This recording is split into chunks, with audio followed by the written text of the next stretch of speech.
മാ ശബിഅ ആലു മുഹമ്മദിൻ മിൻ യൗമൈനി ഖുബ്സാ. 2 ദിവസം തുടർച്ചയായിട്ട് പത്തിരി കഴിച്ചതായിട്ട് ഞങ്ങളുടെ കുടുംബത്തിലില്ല. അള്ളാഹു മനസ്സിലാക്കാനുള്ള തൗഫീഖ് തരട്ടെ. ഇന്ന് നമ്മുടെയൊക്കെ ജീവിത ചുറ്റുപാട് ചിന്തിച്ചു നോക്ക്. 3 നേരം 4, 5 ഒക്കെ ആയി മാറിയിരിക്കാം ഒരു ദിവസത്തിൽ. ആർഭാടങ്ങൾ കടന്നു വന്നു. ഈ സാമ്പത്തിക പരാധീനതയുള്ള ഈ സമയത്തും മുസ്ലിം സഹോദരിമാർ, മുസ്ലിം അമ്മമാർ, മുസ്ലിം സഹോദരങ്ങളാണ് കടകളിൽ സാധനം വാങ്ങാൻ ഏറ്റവും കൂടുതലുള്ളത്. ഇല്ല എന്ന് പറയാൻ പറ്റുമോ? തുണി പർച്ചേസ് ചെയ്യാൻ ഏറ്റവും കൂടുതൽ ടെക്സ്റ്റൈൽ ഷോപ്പിലാരാ? നമ്മുടെ താത്താമാര് തന്നെ. ചെരുപ്പ്, ഷൂ, ഒരു വീട്ടിൽ തന്നെ എത്ര ജോഡി ചെരുപ്പുകളാ ഉള്ളത്? എത്ര ജോഡി ചെരുപ്പാ ഉള്ളത്? നമ്മൾ വീടിന്റെ വാതിൽക്കൽ തന്നെ ഷെൽഫ് അടിച്ച് ഇങ്ങനെ വെച്ചിരിക്കുക അല്ലേ? എത്ര ജോഡി ചെരുപ്പാണ് ഇതിലുള്ളത്? ഒന്ന് ഓരോരുത്തരും ചിന്തിച്ചു നോക്ക്. വില കൂടിയ ചെരുപ്പ്, ലെതറിന്റെ ചെരുപ്പുകൾ ഇങ്ങനെ ഇരിക്കുകയാണ്. 2000-ന്റെയും 3000-ന്റെയും പല കമ്പനികളും, എഗോസിന്റെ കമ്പനി ഉൾപ്പെടെയുള്ള എല്ലാ കമ്പനികളും ഉൾപ്പെടെയുള്ള ചെരുപ്പുകളുണ്ട്. ഇതൊക്കെ 1-2 പ്രാവശ്യം ഇട്ടിട്ട് മാറ്റി അങ്ങനെ വെച്ചിരിക്കുക. ആരും ഉപയോഗിക്കുന്നില്ല, ആർക്കും കൊടുക്കൂല. പഴയ ഡ്രസ്സുകളൊക്കെ പഴയ കാലത്തിൽ കൊച്ചാപ്പാട മക്കൾ, ഇളാപ്പാട മക്കൾ, മുത്താപ്പാട മക്കൾ ഇന്നതൊക്കെ വലിയ കുറച്ചില്ല. അത് വാങ്ങുന്നത് കുറച്ചിലായി മാറിയിരിക്കും. ഇന്ന് അവർക്കൊന്നും വേണ്ട, കൊടുക്കുമ്പോൾ പറയും വേണേ 2 ചട്ടം നമ്മൾ തരാം. ചെറുപ്പക്കാർക്ക് എല്ലാവർക്കും, സഹോദരങ്ങൾ ഉൾപ്പെടെ ഓരോരുത്തരും ചിന്തിക്കുക, എത്ര ജോഡി ഡ്രസ്സ് നമുക്കുണ്ട്, എത്ര ജോഡി ചെരുപ്പുകളുണ്ട്. ഓരോരുത്തരും അവനവന്റെ കണക്കെടുക്കും. സഹോദരിമാര് ചിന്തിക്കും, എത്ര മിടിയും ടോപ്പുണ്ട്, എത്ര ചുരിദാറുണ്ട്, എത്ര പർദ്ദയുണ്ട് ഓരോരുത്തർക്കും. അള്ളാഹു മനസ്സിലാക്കാനുള്ള ബോധം തരട്ടെ. ഹബീബായ റസൂലുള്ളാഹി സ്വല്ലല്ലാഹു അലൈഹി വസല്ലമ തങ്ങളുടെ പ്രിയപ്പെട്ട ഭാര്യയായ ആയിഷ സിദ്ദീഖ റളിയല്ലാഹു അൻഹ പറയുകയാണ്, ഞങ്ങളുടെ വീട്ടിൽ പട്ടിണിയാണെന്ന് മാത്രമല്ല, അടുത്തുള്ള അനുയായികൾ തെറ്റിദ്ധരിക്കാൻ വേണ്ടി, പ്രവാചകന്റെ കൂട്ടുകാര് തെറ്റിദ്ധരിക്കാൻ വേണ്ടി, അഥവാ പ്രവാചകന്റെ വീട്ടിൽ ഭക്ഷണമുണ്ടെന്ന് മനസ്സിലാക്കാൻ വേണ്ടി അടുപ്പിൽ പഴയ തുണി കത്തിച്ചുകൊണ്ട് അടുപ്പിലൂടെ പുക വെളിയിലേക്ക് വിടുമായിരുന്നു അത്രേ. പഴയ തുണി എടുത്തിട്ട് അടുപ്പിലിട്ട് കത്തിച്ചിട്ട് അതിന്റെ പുക ഇങ്ങനെ വെളിയിക്കൊണ്ട് വിടും അടുപ്പിലൂടെ. എന്തിനാ? അയൽവാസികൾ മനസ്സിലാക്കട്ടെ, നബിയുടെ കുടുംബത്തിൽ ഇന്നും കുഴപ്പമൊന്നുമില്ല, നല്ല ഫുഡാണെന്ന് മനസ്സിലാക്കട്ടെ. ഇതൊക്കെ നമ്മുടെ സമൂഹത്തിലുണ്ട്, നമ്മുടെ അയൽവാസികളുണ്ട്. അവരും ഇത്തരത്തിൽ അടുപ്പിൽ ഇങ്ങനെ പോയിക്കും. കാരണം എന്താ? അഭിമാനശതും ഭയന്നിട്ട് ഇവിടെ ഭക്ഷണമൊക്കെ ഉണ്ടെന്ന് കരുതിക്കോട്ടെ എന്ന് കരുതിയിട്ട് പോയി നോക്കുമ്പോൾ അറിയാം അവരുടെ കലത്തിൽ എന്താണുള്ളത്. അങ്ങനെ പോയി നോക്കിയില്ലേ ഒരു വ്യക്തി, സയ്യിദുനാ ഉമർ ബിൻ ഖത്താബ് റളിയല്ലാഹു തആല അൻഹു ഹബീബായ നബി തങ്ങളുടെ വീട്ടിലേക്ക് കടന്നു ചെല്ലുകയാണ്. ബഹുമാനപ്പെട്ട ഉമർ ബിൻ ഖത്താബ് തങ്ങളുടെ പ്രിയപ്പെട്ട മകളാകുന്ന ഹഫ്സ ബീവിയുടെ ഊഴമായിരുന്നു അന്നത്തെ ദിവസം. അഥവാ പ്രവാചകൻ ഹഫ്സ ബീവിയുടെ കൂടെ കഴിയുമ്പോ ബഹുമാനപ്പെട്ട ഉമർ ബിൻ ഖത്താബ് തങ്ങൾ അങ്ങോട്ട് കടന്നു ചെല്ലുകയാണ്. റസൂലുള്ളാഹിയുടെ അടുക്കൽ വന്നുകൊണ്ട് സലാം ചൊല്ലി അള്ളാന്റെ റസൂലിനെ നോക്കുമ്പോ ഹബീബായ നബി തങ്ങൾ കടക്കുന്നത് ഈന്തപ്പന ഓല വിരിച്ചതാകുന്ന പായയിലാണ്. അല്ലാ, ഹബീബായ നബി തങ്ങളുടെ സുന്ദരമായ ആ പൂമേനിയിൽ ഈന്തപ്പന ഓലകളുടേതാകുന്ന അടയാളങ്ങൾ പ്രവാചകന്റെ ശരീരത്തിൽ കാണാമായിരുന്നു.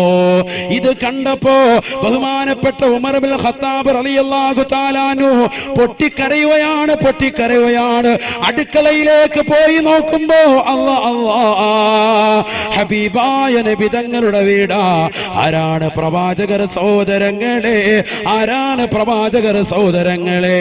അറബ് നാട്ടിലെ മാമലകൾ മുഴുവനും കനക കൊട്ടാരമായിട്ട് തിരുസവിധത്തിൽ തരട്ടെ എന്ന് ജിബ്രീൽ എന്ന മാലാഖ വന്നുകൊണ്ട് ചോദിക്കുമ്പോ വേണ്ട എന്ന് പറഞ്ഞുകൊണ്ട് പരിത്യാഗത്തിന്റെ ആത്മീയ വലയത്തിലേക്ക് ഉൾവലിഞ്ഞ ഹബീബ് മുഹമ്മദ് മുസ്തഫ, ആ പ്രവാചകന്റെ വീട്ടിലെ അവസ്ഥയാണ്. ഉമർ ബിൻ ഖത്താബ് റളിയല്ലാഹു തആല അൻഹു നബിയെ നോക്കുമ്പോ പട്ടിന്റെ മെത്തയില്ല, നബിയെ നോക്കുമ്പോ തേക്കിന്റെ കട്ടിലില്ല, നബിയെ നോക്കുമ്പോ സുന്ദരമായ തലയിണയില്ല. പ്രവാചകൻ കിടക്കുന്നത് ഈന്തപ്പന ഓല വിരിച്ചതായ വിരിപ്പില. ആ വിരിപ്പിൽ നിന്ന് ഉമർ ബിൻ ഖത്താബ് തങ്ങളെ കണ്ടപ്പോ എണീറ്റിരുന്ന പ്രവാചകന്റെ പുറത്ത്, പ്രവാചകന്റെ പൂമേനിയിൽ അടയാളങ്ങൾ ഉണ്ടായിരുന്നുവെന്ന് ഉമർ ബിൻ ഖത്താബ്. കരയാതെ മുഅ്മിനേ, കരയാതെ മുസ്ലിമേ, ഈ ചേർത്തും നമുക്ക് നമുക്ക് കേൾക്കാൻ പറ്റുമോ? ഈ ചരിത്രം നമുക്ക് കേൾക്കാൻ പറ്റുമോ? ഉമർ ഇബ്നുൽ ഖത്താബ് റളിയല്ലാഹു തആല അൻഹു അടുക്കളയിലേക്ക് ചെല്ലുകയാണ്. ഹഫ്സ ബീവിയുടെ അടുക്കലേക്ക് ചെല്ലുകയാണ്. തന്റെ പ്രിയപ്പെട്ട പൊന്നുമോളാണ്. പൊന്നുമോളാ, മകൾ എന്താണ് ഭർത്താവിന് വെച്ചു കൊടുക്കുന്നതെന്ന് നോക്കാൻ ചെന്നപ്പോ ആ വീട്ടിലുള്ളത് അല്പം ശഈർ മാത്രമാണ്, അല്പം തൊലി ഗോതമ്പ് മാത്രമാണ്.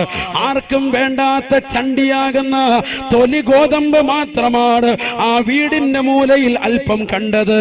അത് കണ്ടപ്പോ ഉമർ ഇബ്നുൽ ഖത്താബ് തങ്ങൾക്ക് സഹിച്ചില്ല. ഫബകാ ബുകാഅൻ ശദീദാ, അതിശക്തമായ രീതിയിൽ പൊട്ടിക്കരഞ്ഞുകൊണ്ട് വിലപിച്ചുകൊണ്ട് പ്രവാചകന്റെ അടുക്കലേക്ക് കടന്നു വന്നുകൊണ്ട് ഉമർ ഇബ്നുൽ ഖത്താബ് തങ്ങൾ ചോദിച്ചു പോയി, യാ റസൂലല്ലാഹ്, യാ റസൂലല്ലാഹ്, ഫിദാക അബീ വ ഉമ്മീ, ഫിദാക അബീ വ ഉമ്മീ, എന്റെ വാപ്പയും എന്റെ ഉമ്മയും എന്റെ മാതാപിതാക്കളും അവിടുത്തേക്ക് ദണ്ഡം നബിയേ. കിസ്റാ വ കൈസറു യനാമാനി അലാ ഫിറാശി ഹരീർ വ അൻത റസൂലുള്ളാഹ്. കിസ്റയുടെയും കൈസറിന്റെയും അധികാരങ്ങളിൽ ഏറിയിരിക്കുന്നതാകുന്ന ക്രൈസ്തവർ നേതാക്കൾ അവർ അതിസുന്ദരമാകുന്ന രീതിയിലാണല്ലോ അവരുടെ ജീവിതത്തെ കൊണ്ടുപോകുന്നത്. അവർ പട്ടുമെത്തയിൽ ഉല്ലസിക്കുകയാണല്ലോ. അവിശ്വാസികളാകുന്ന കിസ്റയുടെയും കൈസറിന്റെയും രാജാക്കന്മാർ അതിസുന്ദരമാകുന്ന രീതിയിൽ ജീവിക്കുമ്പോ ലൗലാക ലൗലാക ലമാ ഖലഖതുൽ അഫ്ലാക്, അവിടുന്ന് ഇല്ലായിരുന്നുവെങ്കിൽ, അവിടുത്തെ പടക്കാൻ നിയത്താക്കിയിരുന്നില്ല എങ്കിൽ ഈ ഉലകം തന്നെ പടക്കൂല എന്ന് അള്ളാഹു പ്രഖ്യാപിച്ച നബിയേ, അവിടുന്ന് ഈ പട്ടുമെത്തയിലല്ലല്ലോ, ഈ ഈന്തപ്പന ഓലയിലല്ലയോ കിടക്കുന്നത്. ഇതെനിക്ക് സഹിക്കുന്നില്ല എന്ന് ഉമർ ഇബ്നുൽ ഖത്താബ് തങ്ങളെന്ന പ്രവാചക പ്രേമി പറഞ്ഞു പോയപ്പോ ഹബീബായ നബി തങ്ങൾ ഉമർ ഇബ്നുൽ ഖത്താബ് തങ്ങളെ ചേർത്ത് പിടിച്ചുകൊണ്ട് പൊട്ടിക്കരയുന്ന ഉമറിന്റെ കാതിനോട് പറയുകയാ, ഉലൈക ഖൗമുൻ ഉജ്ജിലത് ലഹും സവാബുദ് ദുനിയാ വലനൽ ആഖിറ വലനൽ ആഖിറ. എന്റെ മുന്നിലിരിക്കുന്ന അഴീക്കോടുള്ള എത്രയെത്ര ഉമ്മമാർക്ക് ഇതുപോലെ കഥകൾ പറയാനുണ്ടാവും. ഉസ്താദേ, വീട്ടിൽ പട്ടിണിയാണ്, പട്ടിണിയാണ്, ദാരിദ്ര്യമാണ്, ദാരിദ്ര്യമാണ്, പ്രയാസമാണ്, പ്രയാസമാണ്, ദുഃഖമാണ്, ദുഃഖമാണ്, വിരഹമാണ്, നൊമ്പരമാണ്. എത്ര ദിവസങ്ങളായി മാന്യമായൊരു മാംസാഹാരം കഴിച്ച വീട് ഒരു പക്ഷേ അഴീക്കോട് പല വീട്ടിലും കാണൂല. പക്ഷെ ദീനിനെ സ്നേഹിക്കുന്നവരാണ്, ആലിമീങ്ങളെ സ്നേഹിക്കുന്നവരാണ്, മുത്തഅല്ലിമീങ്ങളെ സ്നേഹിക്കുന്നവരാണ്, അവർക്ക് ഭക്ഷണം കൊടുക്കാൻ മനസ്സുള്ളവരാണ്, അവരുടെ ഐക്യദാർഢ്യം പ്രഖ്യാപിക്കുന്നവരാണ്. പാവപ്പെട്ടതാകുന്ന മാലിക് ബിൻ ദീനാർ ട്രസ്റ്റിൻ്റെതാകുന്ന യുവാക്കൾക്ക് പിന്തുണയായി മനസ്സുകൊണ്ട് ശരീരം കൊണ്ട് സാമ്പത്തികമായി നിലനിൽക്കുന്നതാകുന്ന ജനങ്ങളെ, എന്റെ പ്രിയപ്പെട്ട ഉമ്മമാരെ, പഠിക്കണേ, പഠിക്കണേ. ഹബീബായ നബി തങ്ങളുടെ വീട്ടിലുള്ള പട്ടിണിയാണ്, പ്രവാചകന്റെ വീട്ടിലെ നൊമ്പരമാ. ഉമർ ഇബ്നുൽ ഖത്താബ് തങ്ങളോട് നബി തങ്ങൾ പറഞ്ഞു പോയി, ഉമറേ, ഉമറേ, ഉലൈക ഖൗമുൻ ഉജ്ജിലത് ലഹും സവാബുദ് ദുനിയാ. ഭൗതികമാകുന്ന ജീവിതത്തിന്റെ ആഡംബര തുന്തലത്തിൽ അവർക്ക് അല്ലാഹു സുബ്ഹാനഹു വ തആല കൊടുത്തുപോയി ഉമറേ, അവർക്ക് ആഖിറമില്ല ഉമറേ. കിസ്റയുടെയും കൈസറിന്റെയും അധികാരങ്ങൾ ഏറിയിരിക്കുന്നവർക്ക് ആഖിറമില്ല ഉമറേ. വലനൽ ആഖിറ വലനൽ ആഖിറ ഉമറേ ഉമറേ, ദാരിദ്ര്യത്തിൽ അമർന്നിരിക്കുന്ന നമുക്കുണ്ടല്ലോ, അഥവാ മുസ്ലിമീങ്ങൾക്കുണ്ടല്ലോ, അഴീക്കോടുള്ള ഉമ്മ, അഴീക്കോടുള്ള ഉപ്പ, സന്തോഷിക്കണേ സന്തോഷിക്കണേ. സമ്പത്ത് കുറയുന്നതിൽ നമ്മൾ പരിഭവം പറയേണ്ടതില്ല, നമ്മൾ പ്രയാസപ്പെടേണ്ടതില്ല. നബി പറയുകയാണ്, വലനൽ ആഖിറ, സാമ്പത്തിക പരാധീന അനുഭവിക്കുന്നതാകുന്ന മുസ്ലിമീങ്ങളെ മുസ്ലിമീങ്ങളെ റസൂലുള്ള പഠിപ്പിക്കുകയാ, വലനൽ ആഖിറ, നമുക്കാണ് സ്വർഗമുള്ളതെന്ന് നബിയുനാ റസൂലുള്ളാഹി സല്ലല്ലാഹു അലൈഹി വസല്ലം. അല്ലാഹു തൗഫീഖ് തരട്ടെ, അല്ലാഹു തൗഫീഖ് തരട്ടെ. എന്നോട് ഒരുപാട് ആളുകൾ, പ്രത്യേകിച്ച് സഹോദരിമാരുടെ ഭാഗത്ത് നിന്ന് കഴിഞ്ഞ വർഷം അതിനുശേഷം ഒരുപാട് സഹോദരിമാര് കരഞ്ഞുകൊണ്ട് പറഞ്ഞത് ദാരിദ്ര്യത്തിന്റെ വിഷയം. വളരെ ബുദ്ധിമുട്ട്, സഹോദരങ്ങളാണെങ്കിൽ കച്ചവടമില്ല, പ്രയാസമില്ല. പക്ഷെ എന്നാൽ അതേപോലെ തന്നെ ഒരുപാട് ആളുകൾ വിളിച്ചിട്ടും പറഞ്ഞു, ഉസ്താദ് എന്ന ലാ ഹൗല എന്ന ദിക്ർ ഞങ്ങൾ ചെല്ലിയിട്ട് ഒരുപാട് പ്രയാസങ്ങൾ മാറിയിട്ടുണ്ട്. അള്ളാഹു തൗഫീഖ് തരട്ടെ. ഒരുപാട് പ്രശ്നങ്ങൾ മാറിയിട്ടുണ്ട്.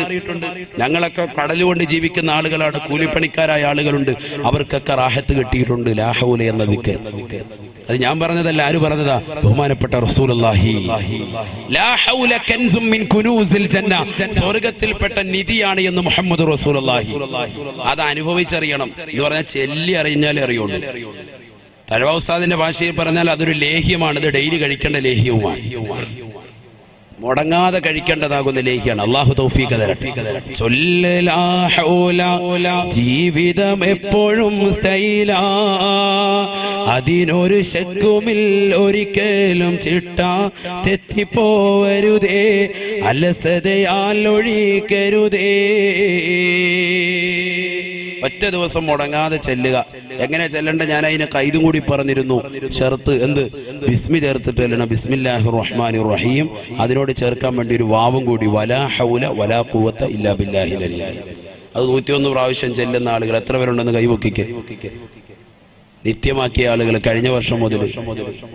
അള്ളാഹുവിനെ നമ്മുടെ ജീവിതത്തിൽ അത് മുടങ്ങാതെ ചെല്ലാൻ അള്ളാഹു തൗഫീഖ് തരട്ടെ. ഒരുപാട് സഹോദരിമാർ അത് ചെല്ലുന്നുണ്ട്. ചെല്ലിയത് കാരണമായിട്ട് ദാരിദ്ര്യം നീങ്ങിയത് ഒരുപാട് പേര് എന്നെ വിളിച്ചു പറഞ്ഞിട്ടുണ്ട്. ഒരുപാട് ആളുകൾ. വീടില്ലാത്തൊരു സഹോദരി, നമ്മുടെ ഈ സംഘടനയിൽപ്പെട്ട ഒരു സഹോദരന്റെ സഹോദരി കൂടിയാണ്. വീടില്ലാത്തൊരു സഹോദരി ഈ ദിക്ർ പറഞ്ഞു കൊടുത്തു. അവരത് ചെല്ലി 6 മാസം കൊണ്ട് റബീഉൽ അവ്വൽ ഈ കഴിഞ്ഞ മാസത്തിൽ അവർ കുടിയിരിക്കൽ നടത്തി വീട്ടിൽ കയറി താമസിച്ചു. അള്ളാഹു നമുക്കതിനുള്ള സൗഭാഗ്യം തരട്ടെ. വീടില്ലാത്ത ഒരുപാട് ആളുകളുണ്ട്. അള്ളാഹു നമുക്ക് ഹൈറായ വീട് നൽകി അനുഗ്രഹിക്കട്ടെ. പക്ഷെ നമ്മുടെ ജീവിതത്തിൽ കുറച്ച് ചിട്ടകൾ കൊണ്ടുവരണം. കുറച്ച് ചിട്ടകൾ കൊണ്ടുവന്നേ പറ്റൂ. അലസമായിട്ടുള്ള ജീവിതം പോരാ. കടന്നങ്ങ് ഉറങ്ങുക. സുബഹിക്ക് ശേഷം അങ്ങനെ കടന്നുറങ്ങുകയാണ്. ഒരു ബോധമില്ല, സുബഹി നമസ്കാരം പോലും ഇല്ല. ബറക്കത്ത് കെട്ടവനായിരിക്കണമെങ്കിലേ സുബഹിക്ക് ശേഷം ഉറങ്ങ് പരമസുഖത്തിലേ. ബറക്കത്ത് കെട്ടവനായിരിക്കണമെങ്കിലേ സുബഹിക്ക് ശേഷം ഉറങ്ങ് പരമസുഖത്തിലേ. ബറക്കത്ത് കെട്ട മനുഷ്യനാകണമെങ്കിൽ എന്ന് പറഞ്ഞാൽ ബറക്കത്തില്ലാത്തവനാകണമെങ്കിൽ എന്ത് ചെയ്താൽ മതി? സുബഹി കഴിഞ്ഞ് ഉറങ്ങിയാൽ മതി എന്ന് ബഹുമാനപ്പെട്ട ശൈഖുന തഴവ ഉസ്താദ്, അള്ളാഹു കാത്തിരക്ഷിക്കട്ടെ. അഥവാ സുബഹി നമസ്കാരം കഴിഞ്ഞിട്ട് ആ ഉദയം, നമ്മുടെയൊക്കെ പള്ളിയിൽ നമ്മൾ എഴുതി വെച്ചിട്ടില്ലേ, ഉദയം 6:25 അല്ലെങ്കിൽ 6:27, 6:30 ഇങ്ങനെ സമയം കാണും അല്ലേ? നമ്മൾ മനസ്സിലാക്കി എന്താ ഇത്? ഈ ഉദയം മനസ്സിലാക്കിയിട്ട് പലരും എന്താ വല്ല യാത്രയ്ക്ക് പോകുന്നുണ്ടോ? ഈ ഉദയം എഴുതാൻ കാരണം അതുവരെ സുബഹി നമസ്കാരം കഴിഞ്ഞിട്ട് അതുവരെ ഇരുന്നു കൊണ്ട് ദിക്ർ ചെല്ലുന്നവർക്ക് വലിയ ശ്രേഷ്ഠതയാണ്, വലിയ പവിത്രതയാണ്. അള്ളാഹു തൗഫീഖ് തരട്ടെ. നമ്മുടെ ദിക്റും ഔറാദും ഒക്കെ ആ സമയത്തൊക്കെ കൊണ്ട് വെച്ചാൽ വലിയ മഹത്വമാണ്. അള്ളാഹു തൗഫീഖ് തരട്ടെ. യാസീൻ സൂറത്ത് ഓതാം, ഇദാ വഖഅത്ത് സൂറത്ത് ഓതാം, അർ-റഹ്മാൻ ഓതാം, തബാറക സൂറത്ത് ഓതാം. സബഉൽ മുൻജിയാത്ത് എന്നറിയപ്പെടുന്ന രക്ഷയുടെ കവാടങ്ങളാകുന്ന സൂക്തങ്ങളെ പഠിപ്പിച്ചിട്ടുണ്ട് പ്രവാചകൻ. ആ സൂറത്തുകൾ ഓതാം. ആ സമയത്ത് ഓതി കഴിഞ്ഞാൽ പെട്ടെന്ന് ആ സമയം കഴിഞ്ഞു. അരമണിക്കൂർ 3/4 മണിക്കൂർ ഉണ്ടാവുള്ളൂ. ഈ ഉദയ സമയം വരെ ഉറങ്ങാൻ പാടില്ല. സുബഹി നമസ്കരിച്ചിട്ട് ഉദയ സമയം വരെ ഉറങ്ങാൻ പാടില്ല. ഒരാൾക്ക് ക്ഷീണമുണ്ട്, യാത്രയിൽ ക്ഷീണമാണ്, അദ്ദേഹം ആ സമയത്തിന് ശേഷം ഉറങ്ങലാണ് നല്ലത്. നിത്യ നിത്യേന ഡെയിലി ഒരാൾ സുബൈ കഴിഞ്ഞ് അങ്ങനെ ഉറക്കം ശീലിച്ചാൽ ബറക്കത്തവന്റെ ജീവിതത്തിൽ ഉണ്ടാവൂല. അല്ലാഹു കാത്തിരക്ഷിക്കുമാറാവട്ടെ. ഞാനിത് പറയാനുള്ള കാരണം ഇന്ന് മുസ്ലിം സഹോദര സഹോദരിമാരിൽ ഏറ്റവും കൂടുതൽ അപകടം പെടുന്നിരിക്കുന്ന ഈ വിഷയത്തിലാണ്. സുബൈ കഴിഞ്ഞിട്ട് ഈ സമയത്തുള്ള ഉറക്കം, പ്രത്യേകിച്ച് സഹോദരങ്ങൾ ചെറുപ്പക്കാരായ ആളുകൾ മടിയന്മാരാകുന്നത്, അലസന്മാരാകുന്നത്, ജോലി ഇല്ലാതാകുന്നത്, കച്ചവടമില്ലാതാകുന്നതിന്റെ ഒക്കെ മർമ്മപ്രധാന കാരണം എന്താ? സുബൈ കഴിഞ്ഞ ഉടനെയുള്ള ഉറക്കാണ്. അത് മാറ്റണം. അള്ളാഹു തൗഫീഖ് തരട്ടെ. അള്ളാഹു തൗഫീഖ് തരട്ടെ. രാവിലെ വ്യായാമത്തിന് നീ പള്ളിയിലേക്ക് അങ്ങോട്ട് പോകും, സുബൈ നിസ്കരിക്കാൻ പള്ളിയിൽ പോ. സുബൈ നമസ്കാരം കഴിഞ്ഞിട്ട് അവിടെ ഇരുന്നിട്ട് അരമണിക്കൂർ ഖുർആൻ ഓതാൻ അറിയില്ലെങ്കിൽ തസ്ബീഹ് എടുത്ത് ദിക്ർ ചൊല്ല്. ഇനി ഒന്നും വേണ്ട, അവിടുന്ന് ഇറങ്ങി തിരിച്ച് വീട്ടിലേക്കുള്ള നടത്തത്തിൽ അല്ലെങ്കിൽ കവലയിലേക്കുള്ള നടത്തത്തിൽ 10 ദിക്ർ ചൊല്ല്.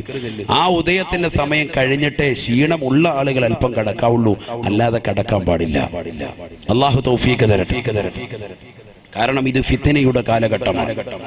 ഇത് ഫിത്നയുടെ കാലഘട്ടമാണ്. നബിയുനാ റസൂലുള്ളാഹി സ്വല്ലല്ലാഹു അലൈഹി വസല്ലം അല്ലാഹുവിന്റെ റസൂൽ ഓർമ്മപ്പെടുത്തിയില്ലയോ? സയഅതി അലന്നാസി സമാൻ ഫിത്നത്തുൽ ലറാ ബഅദ ഫിത്നത്തിൻ സറാ. ഒരു കാലഘട്ടം എന്റെ പ്രിയപ്പെട്ട സമുദായത്തിന് കടന്നു വരാനുണ്ട് സാബ. ആ കാലഘട്ടത്തിൽ ഫിത്നയാണ് ഉണ്ടാവുക. എങ്ങനത്തെ ഫിത്നയെന്നറിയുമോ? ഫിത്നത്തുൽ ലറാ ബഅദ ഫിത്നത്തിൻ സറാ. സുഭിക്ഷതയുടെ കാലഘട്ടം കൊണ്ടുള്ള ഫിത്നയ്ക്ക് ശേഷമാണ് പ്രയാസങ്ങൾ അനുഭവിക്കുന്ന, സാമ്പത്തിക പരാധീനതകൾ അനുഭവിക്കുന്ന, കഷ്ടപ്പാടുകൾ ഉണ്ടാവുന്ന ഒരു കാലഘട്ടം അവർക്ക് കടന്നു വരുമെന്ന് നബിയുനാ റസൂലുള്ളാഹി സല്ലല്ലാഹു അലൈഹി വസല്ലം. ആ കാലഘട്ടം അല്ലേ ഇത് എന്ന് ചിന്തിക്കേണ്ടിയിരിക്കും. നിങ്ങൾ നല്ലതുപോലെ ശ്രദ്ധിക്കുക. ആ കാലഘട്ടം അല്ലേ എന്ന് ചിന്തിക്കേണ്ടിയിരിക്കും. ഫിത്നത്തുൽ ലറാ. എന്നാൽ ഹബീബായ റസൂലുള്ളാഹി സല്ലല്ലാഹു അലൈഹി വസല്ലം തങ്ങൾ പറഞ്ഞു, ഈ ഫിത്നത്തുൽ ലറാ എന്ന സംഗതി എല്ലാവർക്കും പിടികൂടുന്ന സംഗതിയാണ്. എന്ന് പറഞ്ഞാൽ മുസ്ലിമീങ്ങൾക്ക് മാത്രമല്ല, അമുസ്ലിമീങ്ങൾക്കും പിടിപെടും. അതുകൊണ്ടാണല്ലോ ഇപ്പൊ നോട്ട് നിരോധിച്ചിട്ട് ഇപ്പൊ ആർക്കാ ഏറ്റവും കൂടുതൽ കുഴപ്പം? എല്ലാവർക്കും പെട്ടു, എല്ലാരും ബുദ്ധിമുട്ടി അല്ലേ? മുസ്ലിമീങ്ങൾ മാത്രമല്ല, ഇതര സമുദായത്തിലേതാകുന്ന പാവപ്പെട്ട സഹോദരങ്ങളൊക്കെ അതിൽ ബുദ്ധിമുട്ട് അനുഭവിക്കുന്നുണ്ട്. ഫിത്നത്തുൽ ലറാ എല്ലാരെയും പ്രയാസപ്പെടുത്തുന്നുണ്ട്.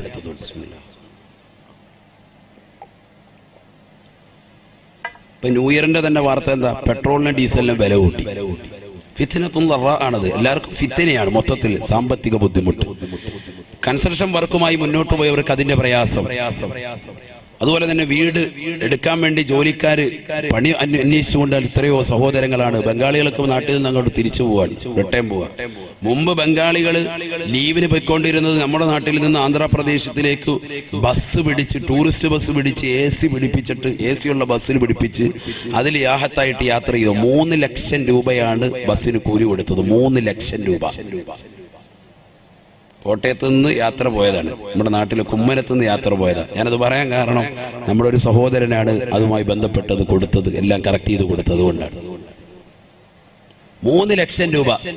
അത്രത്തോളം വരുമാനം നമ്മുടെ ഈ നാട്ടിൽ വന്ന് ഉണ്ടാക്കി കൊണ്ടുപോകുന്നു ബംഗാളികൾ. പക്ഷെ നമ്മൾ അധ്വാനശീലരാകുന്നില്ല. നമുക്കിപ്പോഴും പ്രവാസ ലോകമാണ് അല്ലേ? ഇവിടെ കിട്ടുന്ന 15,000 അവിടെ കിട്ടിയാലും ഒക്കെ നമുക്ക് റാഹത്താണ്. ആ രീതിയിലാണ് നമ്മൾ മുന്നോട്ട് പോകുന്നത്. അതുകൊണ്ട് തന്നെയാണ് ഈ വിപത്തുകളൊക്കെ. നമ്മളൊന്ന് അധ്വാനിക്കാൻ തയ്യാറാകണം. അള്ളാഹു തൗഫീഖ് തരട്ടെ. ഫിത്നത്തുൽ ലറാ പിടികൂടും മുഹമ്മദ് റസൂലുള്ളാഹി. ഈ ഫിത്നത്തുൽ ലറാ വരുന്നത് സാമ്പത്തിക പ്രശ്നം മാത്രമല്ല, IS ഭീകരരെന്ന് പറയുന്നത് പോലെ മുസ്ലിം സഹോദരങ്ങളെ മാത്രമായി, സഹോദരിമാരെ വേട്ടയാടിക്കൊണ്ടിരിക്കുന്ന കാലഘട്ടവുമായിരിക്കും അതെന്ന് മുഹമ്മദ് റസൂലുള്ളാഹി.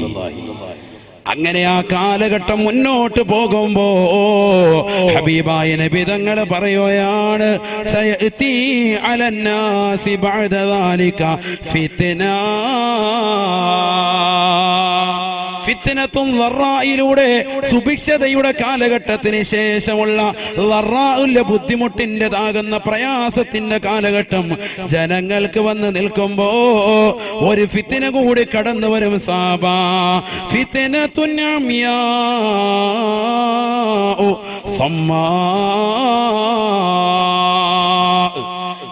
കണ്ണും കാതും അടപ്പിക്കുന്ന ഫിത്നയായിരിക്കും അതെന്ന് നബിയുനാ റസൂലുള്ളാഹി. കണ്ണും കാതും അടപ്പിക്കുന്ന ഫിത്നയാണ് രണ്ടാമതായി കടന്നു വരിക. നമ്മൾ ചിന്തിച്ചു നോക്ക്, ഞാൻ വെറുതെ പറയല്ല, നമ്മുടെ ഈ കാലഘട്ടത്തിന്റെ അവസ്ഥ ചിന്തിച്ചു നോക്ക്. ഒരു 25 കൊല്ലം മുമ്പ് ഇങ്ങോട്ട് 80 അല്ലെങ്കിൽ 85 കാലഘട്ടം മുതൽ 2010 വരെയുള്ള കാലഘട്ടത്തിൽ സുഭിക്ഷതയായിരുന്നു. വീടില്ലാത്ത പലർക്കും വീട് വെക്കാൻ തൗഫീക്ക് കിട്ടി. റാഹത്താകുന്ന രീതിയിൽ ജീവിതം മുന്നോട്ട് കൊണ്ടുപോയി. വിവാഹ ജീവിതം നടന്നു. ആ വിവാഹ ജീവിതത്തിൽ സാലിഹ്യങ്ങളാകുന്ന മക്കളായി. നല്ലൊരു വാഹനമുള്ളവരുണ്ട്, നല്ല വീട് വെച്ചവരുണ്ട്, നല്ല കുടുംബം, നല്ല അന്തരീക്ഷത്തിൽ പോകുന്നവരുണ്ട്, ബിസിനസ് റാഹത്തായ നിലയിൽ പോകുന്നവരുണ്ട്. ആ ഒരു കാലഘട്ടമായിരുന്നു. അതുകൊണ്ട് തന്നെ ഒരു ഓട്ടോ വിളിച്ചിട്ട് 90 രൂപയുടെ ഓട്ടോ ആയിട്ടുള്ളെങ്കിലും 100 രൂപ അങ്ങോട്ട് ഓട്ടോക്കാരന് കൊടുക്കും, അല്ലെ? 10 രൂപ നീ വെച്ചോ എന്ന് പറയും. അതാണ് സുഭിക്ഷത. അള്ളാന്റെ റസൂൽ പറഞ്ഞത് അങ്ങനെ ഒരു കാലഘട്ടം ഉണ്ടാകും, അത് ഫിത്നയാണ്. മുഹമ്മദ് റസൂലുള്ളാഹി. സുഭിക്ഷതയുടെ ഒരു കാലഘട്ടത്തിന് ശേഷം പിന്നീട് വരുന്നതാണ് ഫിത്നത്തുൽ ളറാ, ബുദ്ധിമുട്ടുള്ള കാലഘട്ടം. മുഹമ്മദ് റസൂലുള്ളാഹി അല്ലേ? ഞാൻ പറഞ്ഞത് വെറുതെ അല്ല. എത്ര ജോഡി ചെരുപ്പ്, എത്ര ജോഡി ഡ്രസ്സുകൾ സുഭിക്ഷതയായിരുന്നു. എവിടെ നോക്കിയാലും ആഹാരം ഇഷ്ടം പോലെ വാരി വിതറുകയാണ്.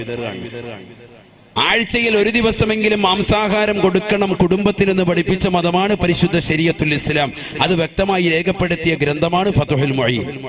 ആഴ്ചയിൽ ഒരു ദിവസം കുടുംബത്തിന് മാംസാഹാരം കൊടുത്തിരിക്കണം എന്ന് പറഞ്ഞ ആ ഗ്രന്ഥത്തെ നമ്മൾ വിലയിരുത്തുക മാത്രമല്ല, ഡെയിലി വീട്ടിലേക്ക് മാംസാഹാരം കടന്നു വരുന്ന ഒരു അന്തരീക്ഷമായിരുന്നു ഈ കഴിഞ്ഞ 10 വർഷം അല്ലെങ്കിൽ 20 വർഷം നമുക്കുണ്ടായിരുന്നു.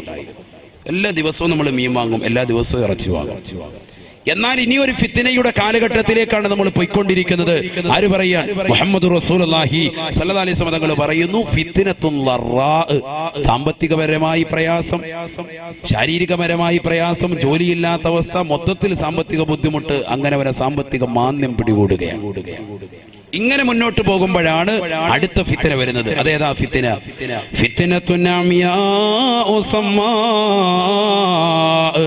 കണ്ണും കാതും അടപ്പിക്കുന്ന ഫിത്നയായിരിക്കും അതെന്ന് നബിയുനാ റസൂലുള്ളാഹി. ഹബീബായ റസൂലുള്ളാഹി സ്വല്ലല്ലാഹു അലൈഹി വസല്ലമ തങ്ങൾ തന്റെ പ്രിയപ്പെട്ട അനുയായികളോട് മിമ്പറിൽ കൈവച്ചുകൊണ്ട് പറയുകയാണ്, സഹാബാ, ഈ ഫിത്ന മുസ്ലിമീങ്ങൾക്ക് മാത്രമാ.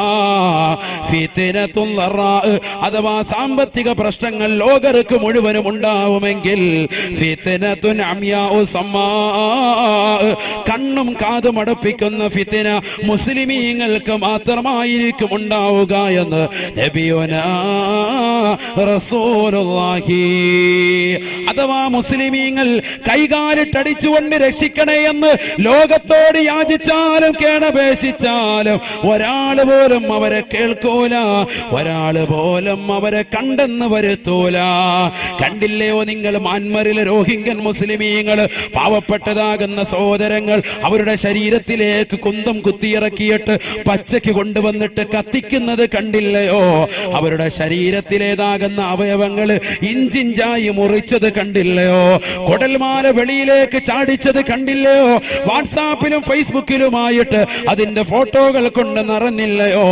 മുസ്ലിമേ, മുസ്ലിമേ, ആ പാവപ്പെട്ടതാകുന്ന മുസ്ലിമീങ്ങൾ അവരെ സഹായം അപേക്ഷിച്ചിട്ട് പോലും ഒരു അറബ് ലീഗ് അവരെ സഹായിക്കാനില്ല, ഒരു ഐക്യരാഷ്ട്ര സഭ അവരെ തിരിഞ്ഞു നോക്കാനില്ല, ഒരു ആള് പോലും ആ പാവപ്പെട്ട മുസ്ലിമീങ്ങളുടെ രോദനം കേൾക്കാൻ ഇല്ലേ ഇല്ല. ഇതാണ് പ്രവാചകൻ പറഞ്ഞത്. ഒരു കാലഘട്ടം കടന്നു വരും സഹാബാ, ഫിത്നത്തുൻ അമിയാ ഉസമ്മാ, കണ്ണും കാതും അടപ്പിക്കുന്ന ഫിത്നയായിരിക്കും അത്. അന്ന് മുഅ്മിനീങ്ങൾ വിളിച്ച് കേണപേക്ഷിച്ചാലും ഒരാൾ പോലും രക്ഷയ്ക്ക് വരൂല എന്ന് നബിയുനാ റസൂലുള്ളാഹി സ്വല്ലല്ലാഹി അലൈഹി വസല്ലം. അല്ലാഹുവിന്റെ റസൂൽ പറയാ, ഫൈദാ ഖീല ഇൻഖലത് തമാദത്, ഫൈദാ ഖീല ഇൻഖലത് തമാദത്. പലരും പറയും ആ പ്രശ്നമൊക്കെ തീർന്നു, കെട്ടടങ്ങി, IS ഭീകരം എന്നുള്ള വർത്താനമൊക്കെ ഇപ്പൊ ഇല്ല എന്നൊക്കെ പറയും. പക്ഷേ തമാദത്ത്, അതിങ്ങോട്ട് പറഞ്ഞു തീരേണ്ട താമസം അത് നീണ്ടു നീണ്ടു കിടക്കും. മുഹമ്മദ് റസൂലുള്ളാഹി അത് മാറിപ്പോകൂല. ഇത് ആരൊക്കെ മാത്രമേ ഉണ്ടാവുള്ളൂ? ഉറക്കെ പറയും മനുഷ്യന്മാർ, ആർക്ക് മാത്രമേ ഉള്ളൂ? മുസ്ലിമീങ്ങൾക്ക് മാത്രം. ആരായി പറയുന്നത്? നബിയുനാ റസൂലുള്ളാഹി. അള്ളാന്റെ റസൂല് പറയാ, എത്രത്തോളം അന്ന് ഈ ഫിത്തിന നിങ്ങൾക്ക് കടന്നു വന്നിട്ടില്ല എങ്കിൽ, മുസ്ലിമീങ്ങൾക്ക് വന്നിട്ടില്ല എങ്കിൽ അവരുടെ അംഗത്തെ പറ്റി അവർ പ്രത്യേകം ശ്രദ്ധിക്കട്ടെ എന്ന് പറഞ്ഞാൽ, ഞാൻ മുസ്ലിമാണോ എന്ന് ഓരോരുത്തരും ഒന്ന് ചിന്തിക്കേണ്ടിയിരിക്കുന്നു. ആ സമയത്ത് അവർക്ക് ആ ഫിത്തിന വന്നിട്ടില്ല എങ്കിൽ എന്ന് മുഹമ്മദ് റസൂലുള്ളാഹി, മുസ്ലിമീങ്ങൾക്ക് അത് വരും എന്നാണ് മുഹമ്മദ് റസൂലുള്ളാഹി സ്വല്ലല്ലാഹി അലൈഹി വസല്ലം തങ്ങൾ പറയുന്നത്. അത് പ്രശ്നങ്ങൾ കെട്ടടങ്ങി എന്ന് പറഞ്ഞാലും തമാദ്ദത്ത് വീണ്ടും വീണ്ടും അത് നീണ്ടു നിൽക്കും. മുഹമ്മദ് റസൂലുള്ളാഹി ലാ യൻജൂ മിൻഹാ ഇല്ലാ മൻ നജാ കദുആഇൽ ഖരീഖ് ഫിൽ ബഹരി. എൻ്റെ പ്രിയപ്പെട്ട അഴൂക്കോട് ജട്ടിയിലുള്ള പ്രിയപ്പെട്ട ഉമ്മമാരോട്, എൻ്റെ പ്രിയപ്പെട്ട സഹോദരങ്ങളോട്, ആയിരക്കണക്കാകുന്ന വിശ്വാസികളോട് കുമ്മനം ഉസ്താദിന് ഒന്ന് മാത്രമേ ഓർമ്മപ്പെടുത്താനുള്ളൂ. ഇത് പറഞ്ഞു തരാൻ പ്രവാചകൻ നമുക്കിന്നില്ല. ഇത് പറഞ്ഞു തരാൻ ഇന്ന് ഉലമാക്കളെയുള്ളൂ, പണ്ഡിതന്മാരെയുള്ളൂ. അള്ളാഹുവിന്റെ അമ്പിയാക്കളുടെ അനന്തരാവകാശികളാകുന്ന ഉലമാക്കളെ ഇത് പറഞ്ഞു തരാനുള്ളൂ. ഹബീബായ നബി തങ്ങൾ പറയുകയാണ്, സഹാബാ സഹാബാ ലാ യൻജൂ മിൻഹാ ഇല്ലാ മൻ ദആ കദുആഇൽ ഖരീഖ് ഫിൽ ബഹരി.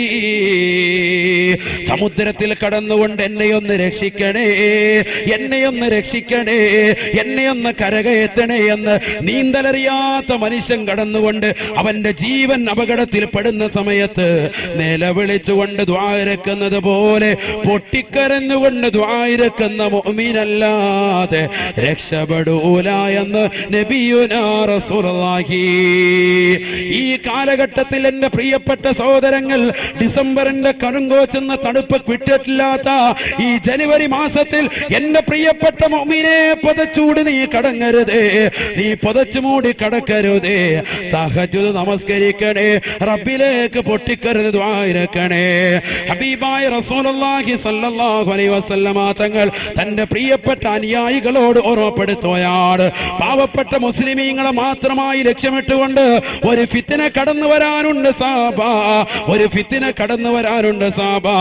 അന്ന് മുസ്ലിമീങ്ങൾ കടന്ന് നിലവിളിച്ചാൽ ഒരാൾ പോലും തിരിഞ്ഞു നോക്കൂല, ഒരൈക്യരാഷ്ട്രസഭ അവരെ രക്ഷിക്കാനുണ്ടാവൂല. ഹബീബായ റസൂലുള്ളാഹി സ്വല്ലല്ലാഹു അലൈഹി വസല്ലമ തങ്ങൾ പിന്നീട് വീണ്ടും ഓർമ്മപ്പെടുത്തുകയാണ്, പ്രവാചകരും ഓർമ്മപ്പെടുത്തുകയാണ്, നിങ്ങൾ പൊട്ടിക്കരഞ്ഞുകൊണ്ട് റബ്ബിലേക്ക് ദുആ ചെയ്താലല്ലാതെ ആ സമയത്ത് രക്ഷപ്പെടില്ല എന്ന് നബിയുനാ റസൂലുള്ളാഹി സ്വല്ലല്ലാഹു അലൈഹി വസല്ലം. അതുകൊണ്ടാണ് ഞാൻ ഈ ദുആഅക്ക് ആദ്യം നിങ്ങൾക്ക് ഓർമ്മപ്പെടുത്തിയത്. നരകത്തെ കാവലുള്ളതാകുന്ന ഈ ദുആഅക്ക് നമ്മുടെ ജീവിതത്തിൽ നിത്യമാക്കണം. അല്ലാഹു തൗഫീഖ് തരട്ടെ. അള്ളാഹുവിന്റെ റസൂല് പറഞ്ഞു, ഈ കാലഘട്ടത്തിൽ തന്നെയാണ് മുസ്ലിമീങ്ങളുടെ കൈകളിലിരിക്കുന്നതാകുന്ന ഇസ്ലാമിക രാഷ്ട്രമാകുന്ന തുർക്കി നഷ്ടപ്പെടുക. മുഹമ്മദ് റസൂലുള്ളാഹി. തുർക്കി ആരുടെ രാഷ്ട്രമാണ് ഇപ്പം? ഞാൻ എന്റെ പ്രസംഗത്തിൽ തന്നെ അത് പറഞ്ഞു, എന്നിട്ട് നിങ്ങൾക്ക് ശ്രദ്ധിച്ചില്ലേ? മുസ്ലിങ്ങളുടെ കയ്യിലിരിക്കുകയാണ് ഇപ്പോൾ. കുറച്ച് ലോകാര്യം പറയാൻ പോകുന്നു, ശ്രദ്ധിച്ചോ. ഇനി ഒരു നടക്കാൻ പോകുന്ന ഒരു സംഗതി ആയതുകൊണ്ടാണ് ഇത് പറയാൻ പോകുന്നത്. ഹബീബായ റസൂലുള്ളാഹി സ്വല്ലല്ലാഹു അലൈഹി വസല്ലം 1400 വർഷം മുമ്പ് അവിടുത്തെ സുന്ദരമായ നാവിലൂടെ ഓർമ്മപ്പെടുത്തുകയാണ്, തുർക്കി നഷ്ടപ്പെടുമത്രേ, മുസ്ലിമീങ്ങളുടെ കയ്യിലിരിക്കുന്ന തുർക്കി നഷ്ടപ്പെടുമത്രേ. നബിയുനാ റസൂലുള്ളാഹി ഈ കണ്ണും കാതുമടപ്പിക്കുന്ന ഫിത്ന ഇങ്ങനെ നിലനിൽക്കുമ്പോ ഇന്ന് മുസ്ലിമീങ്ങളുടെ കയ്യിലിരിക്കുന്ന ഈ തുർക്കി നഷ്ടപ്പെടുമെന്ന് ആര് പറയാ? നബിയുനാ റസൂലുള്ളാഹി. അതൊന്ന് ശ്രദ്ധിക്കണം. അത് ശ്രദ്ധിക്കുന്ന സഹോദരങ്ങൾ, ഇതര സമുദായത്തിലെ സഹോദരങ്ങൾ എന്റെ ഈ ശബ്ദം ശ്രമിക്കുന്നുണ്ടെങ്കിൽ ഈ വാക്ക് പുലരുമ്പോ ഇൻഷാ അല്ലാഹ് ഒരു മുസ്ലിമീങ്ങളാകും. അല്ലാഹു തൗഫീഖ് തരട്ടെ. കാരണം റസൂലുള്ളാഹി 1400 വർഷം മുമ്പ് പറഞ്ഞു വെച്ചതല്ലേ, അതിപ്പോ നമ്മളിപ്പോ വെളിപ്പെടുത്തി. ഇപ്പൊ മുസ്ലിമീങ്ങളുടെ കയ്യിലുള്ള ഈ രാഷ്ട്രം നഷ്ടപ്പെടുമെന്ന് മുഹമ്മദ് റസൂലുള്ളാഹി നമ്മുടെ കയ്യിൽ നിന്ന് പോകും. അതൊരു ചെറിയ സംഭവമല്ല, ഇനി വരാനിരിക്കുന്ന ഒരു സംഭവമാണ്. തുർക്കി 2 പ്രാവശ്യം മുസ്ലിമീങ്ങൾ പിടിച്ചടക്കി. 2ാമത്തെ പ്രാവശ്യമാണ് ഇപ്പൊ നമ്മുടെ കയ്യിലുള്ളത്. ഒന്ന് സ്വഹാബത്തിന്റെ കാലഘട്ടത്തിൽ പിടിച്ചടക്കിയിട്ടുണ്ട്, സ്വഹാബത്തിന്റെ കാലഘട്ടത്തിൽ പിടിച്ചെടുത്തിട്ടുണ്ട്. ഹബീബായ റസൂലുള്ളാഹി സ്വല്ലല്ലാഹു അലൈഹി വസല്ലം തന്റെ പ്രിയപ്പെട്ട അനുയായികളോട് പറഞ്ഞില്ലയോ, സ്വഹാബാ അടുത്ത സമയത്ത് തന്നെ നിങ്ങൾ തുർക്കി പിടിച്ചെടുക്കുമേ, തുർക്കി നിങ്ങൾ പിടിച്ചെടുക്കുമേ, അതിൽ നിങ്ങൾ അണിചേരണേ, അത് വലിയ കൂലിയുള്ളതാണെന്ന് നബിയുനാ റസൂലുള്ളാഹി.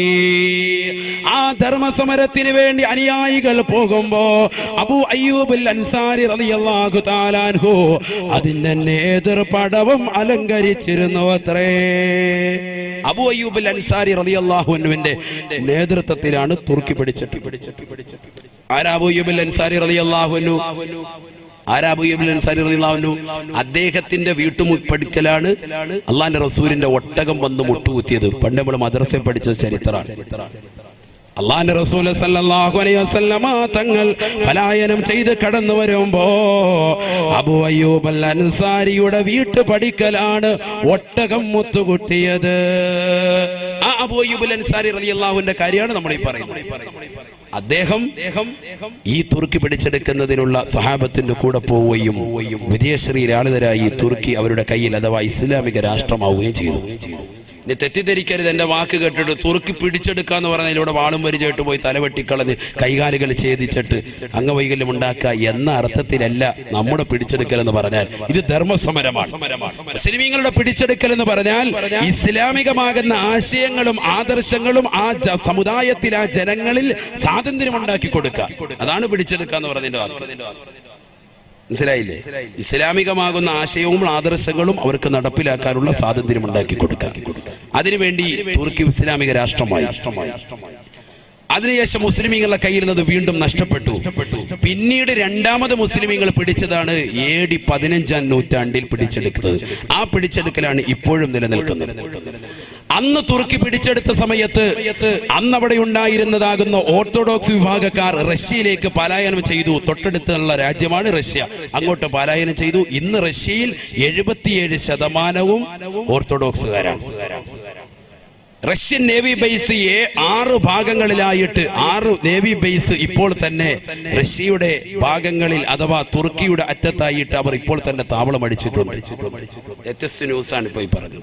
അഥവാ ഏത് നിമിഷവും തുർക്കി പിടിച്ചെടുക്കാം. ആര് പിടിച്ചെടുക്കും? റഷ്യ പിടിച്ചെടുക്കും. ഇത് നബി സല്ലല്ലാഹു അലൈഹി വസല്ലം പറഞ്ഞ റഷ്യ തന്നെ പിടിച്ചെടുക്കും. നബി സല്ലല്ലാഹു അലൈഹി വസല്ലം പറഞ്ഞു. അള്ളാഹു മനസ്സിലാക്കാൻ തൗഫീഖ് തരട്ടെ. അള്ളാന്റെ റസൂൽ പ്രവചിച്ച വചനങ്ങളാണ് ഞാൻ ഈ പറയുന്നത്. നിങ്ങൾ ശ്രദ്ധിക്കണം. ഇനി നടക്കാൻ പോകുന്ന സംഭവം. എന്തെങ്കിലും ഒരു ദിവസം പത്രം എടുത്ത് നോക്കിയിട്ട് യുദ്ധം തുടങ്ങാണ്, റഷ്യയും തുർക്കിയും തമ്മിൽ യുദ്ധം. അപ്പൊ നിങ്ങൾ മനസ്സിലായി ഉസ്താദ് പറഞ്ഞ സംഭവം എത്തിയിട്ടുണ്ട്, നിങ്ങൾക്ക് തിരിയും. ആരാ ഇത് പറഞ്ഞിരിക്കുന്നത്? മുഹമ്മദ് റസൂലുള്ളാഹി. ഇത് വന്നതിന് ശേഷം പിന്നെ ആയത്തോ ദിവസവും കാര്യമില്ലല്ലോ. അതുകൊണ്ടാണ് ഇത് ആദ്യം കൊണ്ട് ഓർമ്മപ്പെടുത്തുന്നത്. ഇത് ചിലപ്പോൾ അടുത്ത കൊല്ലം എന്ന് പറയാൻ വരുമ്പോൾ സംഭവം ചിലപ്പോൾ നടന്നിട്ടുണ്ടെങ്കിൽ പിന്നെ അന്ന് ആയത്തോ ദിവസം ഓതി പറഞ്ഞാൽ നിങ്ങൾക്ക് അതിന്റെ കാര്യമില്ല. ഇനി മുതൽ നിങ്ങൾ ശ്രദ്ധിച്ചിരിക്കും. ഇൻഷാ അല്ലാഹ് അല്ലാഹു തൗഫീഖ് തരട്ടെ. ഏതാ തുർക്കി? ഇന്ന് തുർക്കിയിലെ ഇസ്താംബൂളിൽ വെടിവെപ്പുണ്ടായി. നിശാ ക്ലബ്ബിൽ വെടിവെപ്പുണ്ടായിട്ട് 39 പേര് മരിച്ചു എന്ന് പ്രമുഖ പത്രങ്ങളിൽ രേഖപ്പെടുത്തിയിട്ടുണ്ട്. മുത്തശ്ശി പത്രങ്ങളിലൊക്കെ ഉണ്ട്, ഫ്രണ്ട് പേജിലുണ്ട്. പലരും ദർശിച്ചിട്ടുണ്ടാവും. ആ തുർക്കിയിൽ. കാരണം എന്താ? അവിടെ ഇപ്പോൾ അനിസ്ലാമികത കടന്നു വരുന്നു. നിശാ ക്ലബ്ബുകൾ, രാത്രി സമയത്തുള്ളതാകുന്ന പാട്ടും കൂത്തുകൾ കടന്നു വന്നു. അതുകൊണ്ട് തന്നെ അത് മുസ്ലിമീങ്ങളുടെ കയ്യിൽ നഷ്ടപ്പെടും. ദീനില്ല, ദീൻ നഷ്ടപ്പെടുകയാണ് അവിടെ. ദീൻ നഷ്ടപ്പെടുമ്പോ അല്ലാഹു സുബ്ഹാനഹു വ തആല ദീനില്ലാത്ത ആളുകളുടെ മേൽ അത് ദീനപ്പെടുത്താണ്. ഇങ്ങനെ തുർക്കി നഷ്ടപ്പെട്ടുകൊണ്ട് ജനങ്ങൾ മുഴുവനും പ്രയാസത്തിലാ. ലോകത്തുള്ള മുഴുവൻ മുസ്ലിമീങ്ങളും പ്രയാസത്തിലാണ്. എല്ലാവരും സാമ്പത്തികമായി പരാധീനം അനുഭവിച്ചു കൊണ്ടിരിക്കുമ്പോഴാണ് പരിശുദ്ധമാക്കപ്പെട്ടതാകുന്ന മക്കയില് മഖാം ഇബ്രാഹിമിന്റെ ചാരത്തൊരു മനുഷ്യൻ വരുക. അദ്ദേഹത്തിന്റെ അടുക്കലേക്ക് ജനങ്ങൾ ഓടിച്ചെല്ലും അത്രേ. അദ്ദേഹത്തിന്റെ കൈക്ക് പിടിച്ചുകൊണ്ട് മദീനക്കാര് ബൈഅത്ത് ചെയ്യുമത്രേ. പിന്നെ മക്ക വന്നുകൊണ്ട് ബൈഅത്ത് ചെയ്യുമത്രേ. പിന്നെ ഇറാഖികൾ ബൈഅത്ത് ചെയ്യുമത്രേ. പിന്നെ ലോകത്തുള്ള മുഴുവൻ മുസ്ലിമീങ്ങളും അദ്ദേഹത്തെ ഖലീഫയായി പ്രഖ്യാപിക്കുമത്രേ. അദ്ദേഹത്തിന്റെ പേരാണ് മഹദി ഇമാമെന്ന് നബിയുനാ റസൂലുള്ളാഹി. യുആതിഉ ഇസ്മി ബിസ്മിഹി